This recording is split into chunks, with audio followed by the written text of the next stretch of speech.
Sir ఏంటంటే ఉద్యోగస్తులే కాకుండా out sourcing employees కూడా చాలా చాలా గొప్పగా చేస్తున్నారు. ఈవెన్ మన తిరుమల ఆయన కూడా నాకు స్నేహితుడు గారు. ముందుగా హృదయపూర్వక నమస్కారాలు తెలియజేస్తాను. ఈరోజు ఈ తిరుమలకు వచ్చి మాకు న్యాయం చేస్తారని పిఎఫ్ లో సార్ ఐర్ ఆప్షన్ ఉన్నాము. దాంట్లో మా అందరూ సహకరించాలి సార్.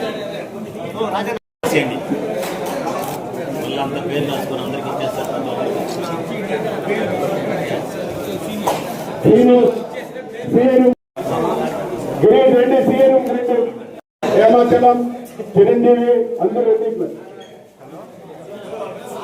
నాగరాజ్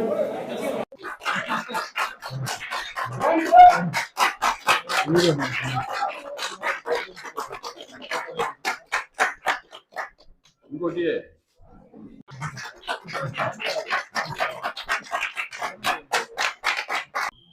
మన తెలుగుదేశం, జనసేన, బీజేపీ కూటమి ప్రభుత్వం ఎన్నికలకు ముందే స్త్రీశక్తి పథకాన్ని మేము అమలు చేస్తామని చెప్పున్నాం. ఆ రకంగా ఇవాళ స్త్రీశక్తి పథకం పెద్ద ఎత్తున విజయవంతమైంది. ఆ స్త్రీశక్తి పథకాన్ని ఇవాళ మా ఆర్టీసీ కండక్టర్లు, డ్రైవర్లు, గ్యారేజ్ సిబ్బంది, మా స్టాఫ్ అంతా కలిసి విజయవంతం చేశారు. సో మా ప్రయత్నం కూడా గతంలో ఈ జగన్ ప్రభుత్వం ఏదైతే ఉందో ఒక రకంగా ఆర్టీసీని ఒక రకంగా విధ్వంసం చేసింది. గత 5 సంవత్సరాలుగా ఆర్టీసీలో అనేక రకాల సమస్యలు వచ్చినాయి. ప్రభుత్వంలో విలీనం చేశారు తప్ప పెనంలో నుంచి పొయ్యిలో పడ్డట్టు అయింది మా యొక్క కార్మికుల యొక్క పరిస్థితి. కానీ ఆర్టీసీ యొక్క డిపార్ట్మెంట్ మొత్తం కూడా అదే పరిస్థితి ఏర్పడింది. ఎందుకంటే ఒకవైపున రోడ్లు లేవు, బస్సులు ధ్వంసం అయిపోయినాయి. అదే రకంగా నైట్ అలవెన్సులు లేవు. వాళ్ళకి సంబంధించినటువంటి రిటైర్ అయినటువంటి వాళ్ళకు కూడా కనీసం వాళ్ళకి కావాల్సినటువంటి ఆ యొక్క పెన్షన్ సౌకర్యం కానీ ఏం లేకుండా చేశారు. అదే రకంగా హెల్త్ బెనిఫిట్స్ ఏదైతే ఉన్నాయో అవన్నీ కూడా ఒకప్పుడు ఆర్టీసీలో ఉన్నప్పుడు వాళ్ళకు ఉన్నటువంటి ఏ హాస్పిటల్ అయినా సరే వాళ్ళు మొత్తం బిల్లులు చెల్లించేవాళ్ళు. అలా లేకుండా మొత్తం అన్ని రకాల ఇబ్బందులతో ఒక రకంగా ఆర్టీసీ సిబ్బంది బాగా నిర్లక్ష్యానికి గురయ్యారు. ఇవాళ కూటమి ప్రభుత్వం వచ్చిన తర్వాత మళ్ళీ తిరిగి నైట్ అలవెన్స్ ఇస్తుంది. అదే రకంగా వాళ్ళ హెల్త్ బెనిఫిట్స్ ని గతంలో ఉన్నట్టుగానే ఇస్తున్నాం. అదే రకం ప్రమోషన్స్ కూడా మా వాళ్ళకందరికి కూడా ప్రమోషన్స్ కూడా మిగతా డిపార్ట్మెంట్ సంబంధం లేకుండా కూడా క్లియర్ చేస్తున్నాం.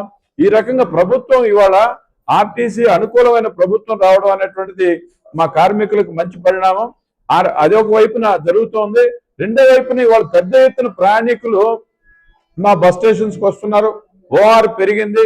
ఎక్కడ చూసినా సరే పండుగ వాతావరణం, జాతర వాతావరణం జరుగుతున్నటువంటి సందర్భంలో ఆ యొక్క ఆర్టీసీలకి స్వచ్ఛ ఆర్టీసీగా ఏదైతే మన ప్రియతమ ప్రధానమంత్రి ఇవాళ స్వచ్ఛ భారత్, అదే రకం మన ముఖ్యమంత్రి గారు స్వచ్ఛాంధ్ర, స్వర్ణాంధ్ర పేరుతో ఏదైతే మాకు ఒక మార్గదర్శనం చేశారో అందులో భాగంగా ఇవాళ స్వచ్ఛ ఆర్టీసీ కోసంగా మేము పెద్ద ఎత్తున ఇవాళ మన కార్మికులకు కావాల్సినటువంటి వస్తువులు అనేక దగ్గరలు ఇస్తూ వాళ్ళని ప్రేరణ చేసి వాళ్ళలో ఉత్సాహాన్ని నింపి మేము ముందుకు పోతూ ఉన్నాం. ఇవాళ తిరుమలలో కూడా పెద్ద ఎత్తున చలి ఉంది.